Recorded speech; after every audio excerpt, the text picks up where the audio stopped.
Сәлем, менің таңғы бет күтімім. Бетімді ең алдымен умывашкамен жуып аламын. Одан кейін осындай аксессуайдың тонерімен бетімді жақсылап жағып, ылғалдандырып аламын.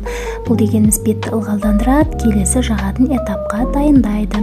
Одан кейін таңертеңгісін көздің ісігін алатын, ұсақ әжімдерді кетіретін осындай патчиді қолдандым.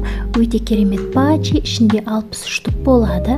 Қыздар, бұлар бізде наличие бар, заказ берсеңіздер болады. Қыздар, өте керемет патчидің бірі. Осылай екі жағына қойып 5-10 минут ұстадым. Көзіңіз как маска сияқты ғой, бұл гидрогелевый маска сияқты көздің айналасына арналған.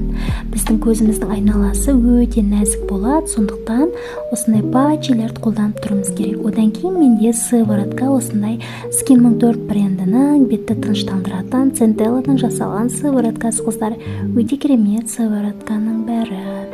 Бетіңіз табиғи жылтырай бастайды. Одан кейін менде осындай легкий крем, өте жеңіл крем, корейский Форекс брендінікі, тоже маған ұнады.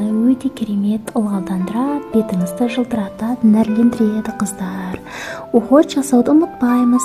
Айтпақшы, уходовый косметикаларды біздің дүкенімізден ала аласыздар, барлығы оригинал. Өзім тегін консультация